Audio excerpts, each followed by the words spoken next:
and welcome back. Now, in this chapter, we are going to look at the implementation of the Azure Load Balancer via a Terraform configuration file. So before that, we'll have a quick implementation of the Azure Load Balancer itself from the Azure portal, and then we'll go ahead and look at the Terraform configuration file. So the entire purpose of an Azure Load Balancer is to distribute the request from your users across virtual machines that are part of an Azure virtual network. So if you want to have requests from the internet routed onto backend virtual machines, you will create a load balancer. You will also have a public IP address assigned onto the load balancer. This is a publicly routable IP address. The virtual machines will be part of an Azure virtual network. If you want, they can be part of an availability set as well. You don't need to have public IP addresses assigned onto the Azure VMs. This is not required. The communication between the Azure Load Balancer and the Azure VMs will happen via the private IP addresses. And when you create the Azure Load Balancer, there are some configurations that need to be in place. You need to specify or create the backend pool, which will contain your Azure VMs. You create something known as a help probe, and then you create load balancing rules. So let's go ahead onto Azure and first of all, look at the implementation of an Azure Load Balancer. So here in Azure, first I'll create the backend virtual machines. I'll create two VMs. We'll install Internet Information Services on these VMs and we'll have a default.html file. In all resources, I'll hit on create. I'll choose Windows Server 2019 Data Center. I'll select an existing resource group. I'll then give a VM name. I'll choose my location. I won't specify any availability options. Yeah, I'll just give a username and password to connect onto the machine.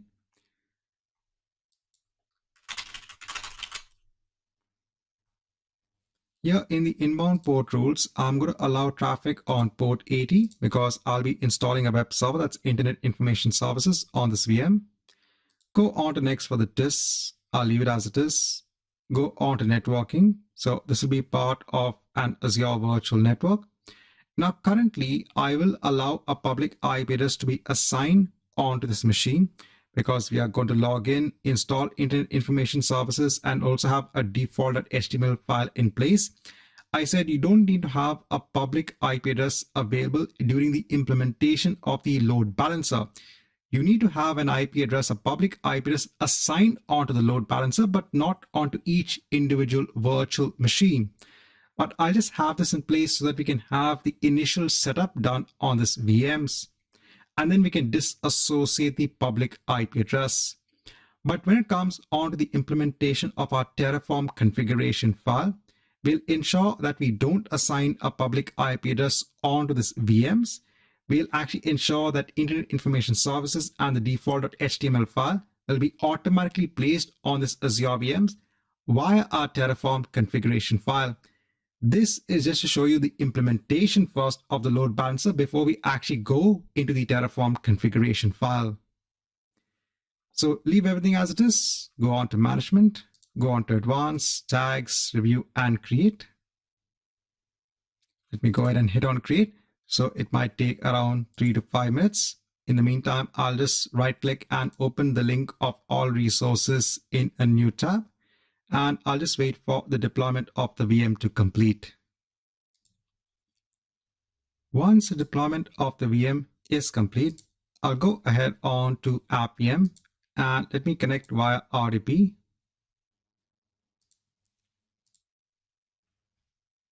So I'll just connect on to the VM.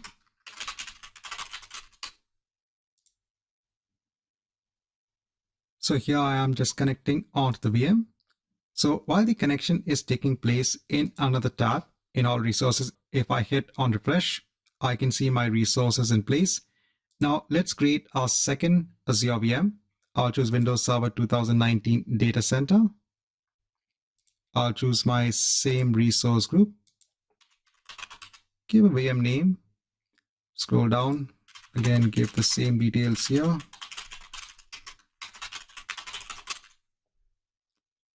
I can ensure that I allow traffic on port 80.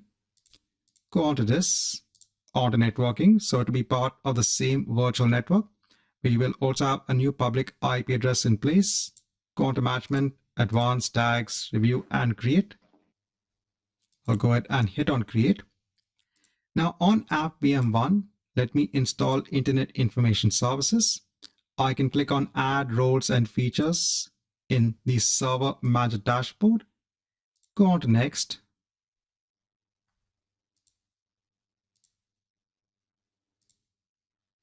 Here I'll choose the option of a web server. Click on add features. Go on to next. And finally just hit on install. So now let's wait till the installation is complete.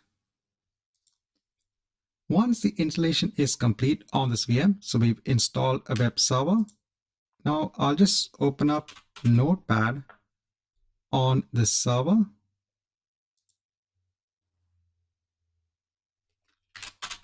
Yeah, I'll just type in some simple HTML code. So I'll say this is app VM1. Then I'll save the file. Here I'll go onto the C drive, onto inetpub, www.root, and save this as a default.html file. So now, if I take the public IP address of app VM1, if I go on to a new tab, I should be able to see the default.html page. Now I'm going to perform the same list of steps on app VM2. I'll install Internet Information Services. I will also have a default.html file in place.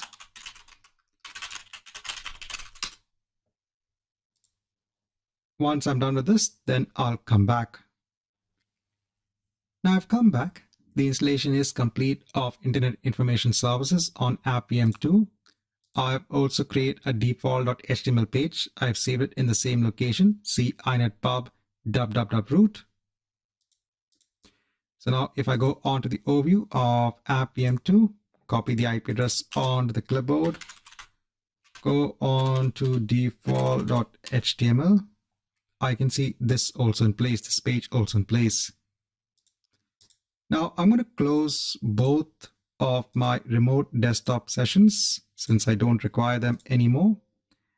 And I will disassociate now the public IP address from the network interface of both of these VMs.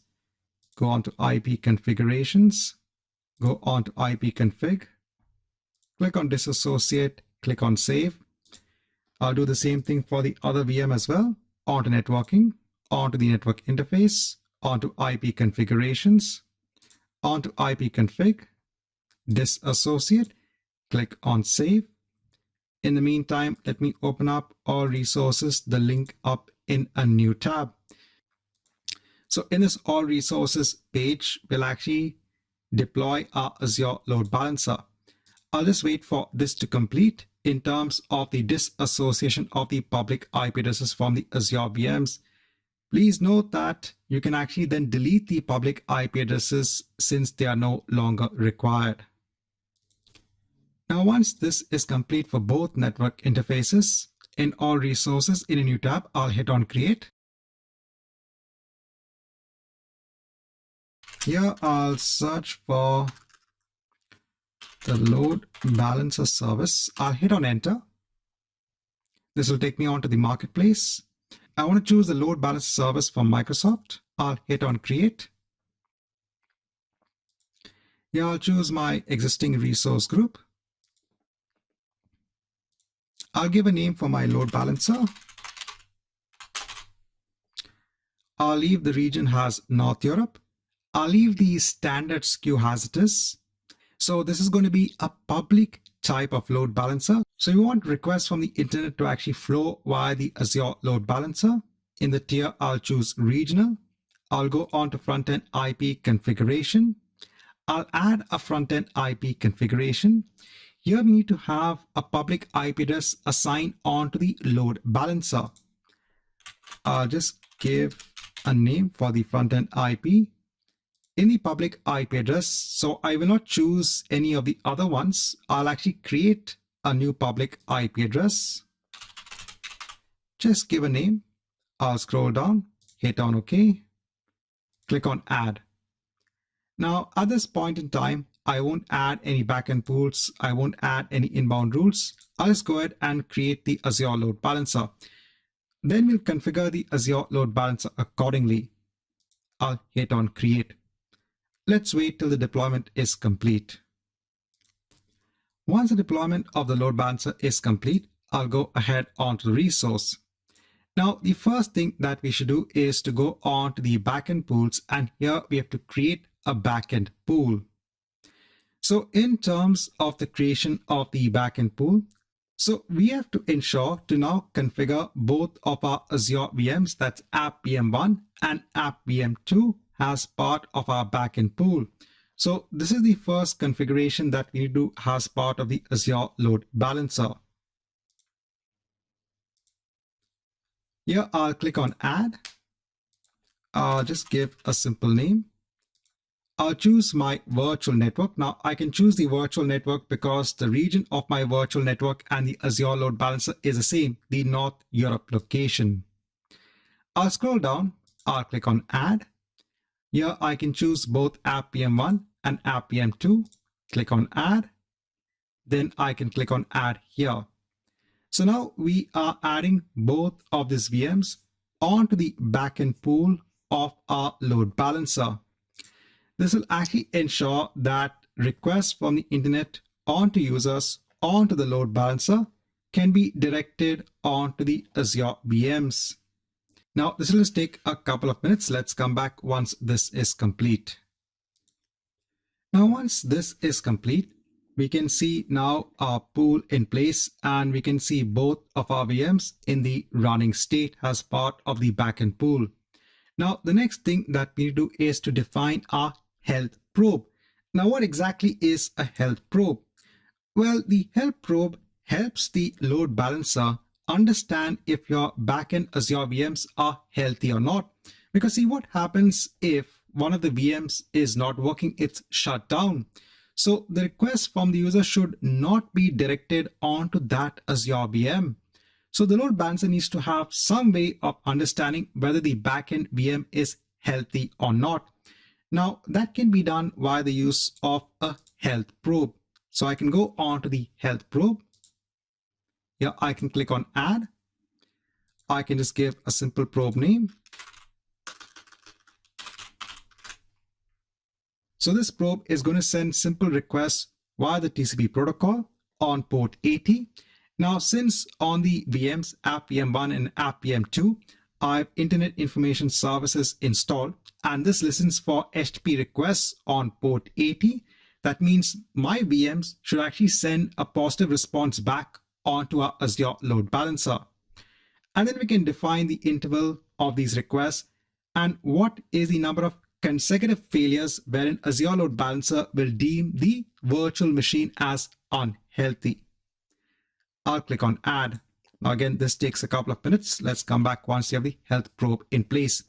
So what I've done so far is we have actually defined or configured basically our backend pool and our health probe. The last thing that we need to do is to define our load balancing rules. The load balancing rules just tells the load balancer that when a request comes from a user, how should the request be routed on to the backend virtual machines. So yes, the Azure Load Balancer now knows that it has a backend pool. It also understands if the virtual machines are healthy or not, but we still need to define a rule to tell the load balancer how should we route requests onto the backend Azure VMs. So for that, we need to have a load balancing rule in place. So once we have our probe in place, I can go on to load balancing rules. Here I can click on add. I'll just give a simple rule name. I'll scroll down. So here I'm telling that please, when request comes onto the front-end IP address of the load balancer, please direct the request onto pool A using the TCP protocol. So if requests are coming on port 80 of the load balancer, please direct them onto port 80 of the backend virtual machine, since we have Internet Information Services running on them. And then we use our health probe, and I can leave all the other settings as they are, and I can click on add. This will now add a load balancing rule. So the entire idea is for us to understand what is the configuration involved in the load balancer, so that it can take requests from users and then forward them onto the respective Azure VMs. Now, if I go onto the front-end IP address that's assigned onto the load balancer, if I go on to a new tab, and if I go on to default.html, so now I'm being directed onto app VM1. Similarly, another user, if they go onto the public IP address of the load balancer, they might be directed onto app VM2. So now the load balancer is going to distribute the request across the Azure VMs. Now, what I'll do is I'll go onto my resource group, and I'm going to delete this entire resource group, because now we need to implement all of this via a Terraform configuration file. So let's go ahead and see how to configure this via Terraform. So here I am in my Terraform configuration file. I have the deployment of my resource group. Now I'm going to add resource code that will be used for the deployment of an Azure virtual network, a subnet, 2 network interfaces, and 2 Azure VMs. So in the earlier videos, we had already seen how to deploy an Azure virtual network, how to deploy a subnet, how to deploy a network interface, and how to deploy an Azure VM. So I'm just going to paste in code for the deployment of these resources. So if I scroll on top, I first have the deployment of my Azure virtual network. Then I have the deployment of my subnet. This will actually have my Azure VMs. Then I have the interfaces for these VMs. So please note, I only have a private IP addresses. I don't have any public IP addresses assigned onto these network interfaces. I have another network interface. This is for app VM2. And if I scroll down, I then have the deployment of the Windows virtual machines. This is for app VM1. And if I scroll down, app VM2. And just for this particular case, I'm making them part of an availability set. When you deploy an Azure Load Balancer that's part of the standards queue, you don't need to have an availability set, but just over here showing that you can make VMs part of an availability set that's sitting behind an Azure Load Balancer. Now, what's next? Well, I'm going to paste in code that again we have seen earlier on. So when we deployed our Azure VMs, we had installed Internet Information Services and we had a default.html file in place. So we had already seen how we could deploy Internet Information Services via a feature known as custom script extensions. So here again, I'm going to paste in the code for custom script extensions. So if I scroll on top, I have the deployment of a storage account. This storage account is going to be used for having a script file, a PowerShell script file in place that will help us to deploy Internet Information Services. I have a container. Then if I scroll down, I'm ensuring that it picks up the is-config file. So here in my temp directory, I have the is-config file in place. And then if I scroll down for each virtual machine, I am ensuring that I define the custom script extension. And then finally, I'm just having a network security group at the subnet level to ensure to allow traffic on port 80. Now, when it comes onto my is-config file, here in addition to installing Internet Information Services, I am also using the set content PowerShell commandlet to ensure that there is a file known as default.html that gets placed in C inet pub www root. And here when it comes on to the value, I'm putting that value within the default.html file saying this is a server, and I am taking the environment variable of the VM and getting the computer name. So now by default, it is going to have the Azure virtual machines in place. It's going to install Internet Information Services, and then it's going to have this default.html file in place. So what we'll do is let's first deploy these artifacts, and then we'll go on and deploy the Azure Load Balancer. So I'll save everything.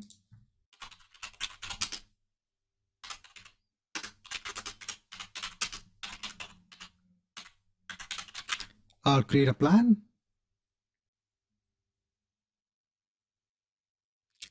Once this is done, I can apply the plan. So this will take some time. Let's come back once we have the resources deployed.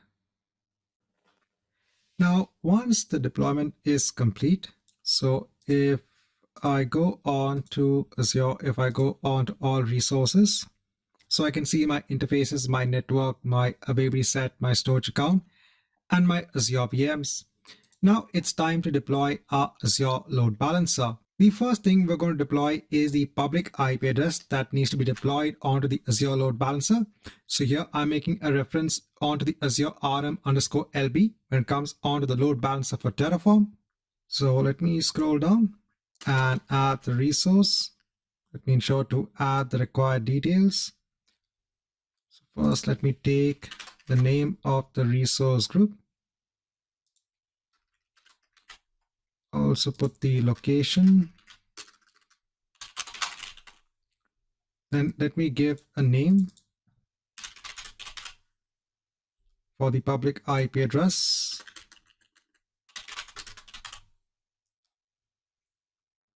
Next, we have the deployment of the Azure Load Balancer.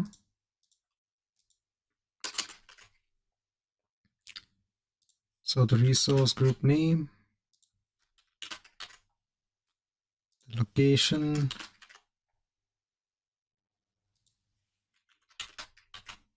we have the front-end IP configuration. Here we can give the name and what is the ID of the public IP address. So it's load IP. Let's give a name for our load balancer.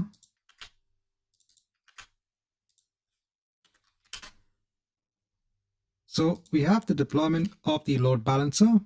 Now, what we also need to deploy is our backend pool, our health probe, and also the load balancing rules. So first is the backend pool. So if you go on to resources for the load balancer, here we have the various resources that can be created when it comes onto the Azure Load Balancer. So first we need to create the backend pool itself. So I'll go on to the backend pool. I'll scroll down. So let me create a resource of the backend address pool. Place it here. Just give a simple name. Now what is the ID of the load balancer? Let's take this, place it here. Just a simple name for the backend pool. Now what we can also do is let's also put depends on clause. So this depends upon the public IP address that needs to be assigned onto the load balancer. And this obviously depends on the load balancer itself. Now, once you have the backend pool in place, it's time to now add the private IP addresses of our Azure VMs onto this backend address pool. So for that, I need to go on to Azure RM, LB backend address pool, add address.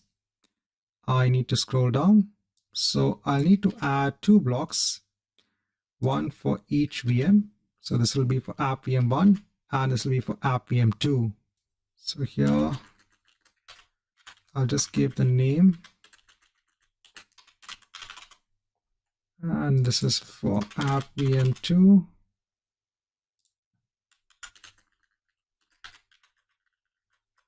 So app VM2.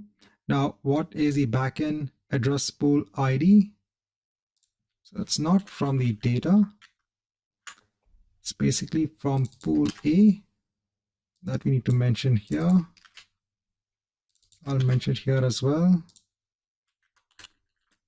And next we have what is the virtual network ID, so that we can also get. So if I scroll on top, I should be able to see the virtual network. So let me copy this, scroll down, and let's add it as the ID. Now we need to add what is the IP address.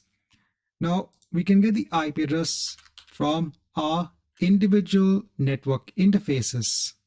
So if I scroll on top, I want to go on to our network interfaces.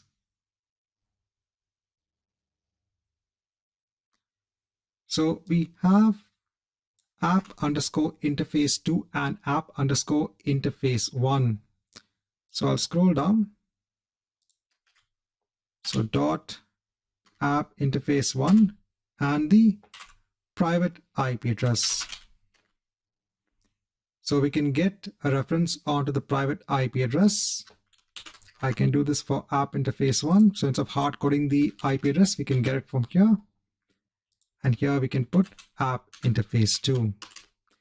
So now we have added the private IP addresses of the VMs onto the backend pool. Here also let me add a depends on clause. So this actually depends upon the existence of the pool itself. So I can copy this down as well here. Right, so now next let's define our health probe. So for the health probe, we have to go on to Azure RMLB probe. We scroll down. So let's copy this. Give a simple name. The resource group name.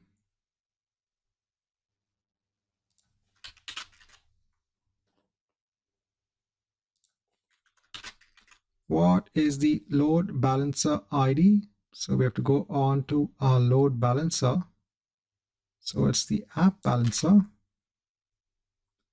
Scroll down here. What is the name we are going to give to our probe? So again, simple probe A. And what is the port number? Port 80. So we had defined that earlier on. Remember when we did the implementation of the Azure Load Balancer? Because our Azure VMs have Internet Information Services listening for HTTP requests on port 80. So now we're done with our health probe. The next thing is the deployment of our load balancing rule. So let me copy this, add it here, give a simple name. I'll give the name here as well. What is the load balancer ID? We can replace it here. What is the resource group name? We can replace it here. Then what is the protocol? So it's TCP. The front end port is port 80 for the load balancer. It is port 80 for the backend pool. What is the front end IP configuration name? So what you can do is we need the front end IP. So here we can copy this name, scroll down, place it here. And now we have everything in place. So again, just a quick revision. We have deployed first the public IP address that will be assigned on to our load balancer.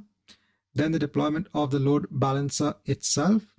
Then the deployment of each backend address pool.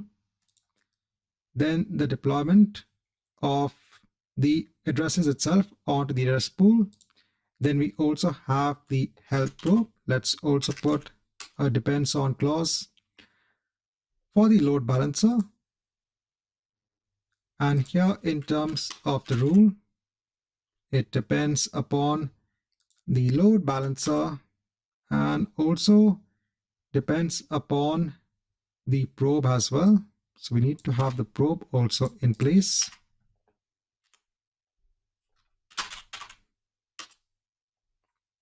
Now also when defining the load balancing rule, I need to ensure that I put a marker onto the backend pool. So I need to tell the rule that when traffic comes on port 80 of the load balancer, please direct it onto pool A onto port 80. I also need to ensure that I add the probe ID. This will actually point us onto a health probe. So if I take the probe, so dot probe A and dot the ID. So let me save this. Now we have everything in place. Let's create a plan.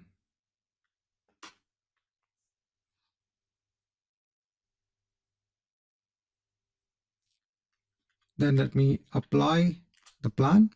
So this might take around 5 to 7 minutes. Let's come back once this is complete. Now, after just a few minutes, I can see I'm actually getting an error. Here it's actually telling us that backend addresses are not supported in basic SKU load balancers. Now, when it comes on to Azure Load Balancers, you have the basic SKU and you have the standard SKU. This is in terms of pricing and in terms of features. So the basic SKU load balancer is basically free of cost, but it has a lot of limitations. Now, when we add backend addresses individually for Azure VMs, we have to ensure that the SKU is standard. Now, by default, when you look at the SKU for the load balancer, so we do not mention any SKU here. If I go on to the documentation page for Azure RMLB, let me search for SKU. So this is the SKU of the Azure Load Balancer. It defaults to basic. So we have to mention this as standard. So here, let me just add a SKU and I'll say standard. Let's save this. And also at the same time, I'm going to also make a change onto the public IP address of the load balancer when it comes onto the SKU. Since we are deploying a standard SKU-based load balancer, I also have to ensure that the public IP address that is assigned is also of the standard SKU type. So I'll save this and let me go ahead and create a plan.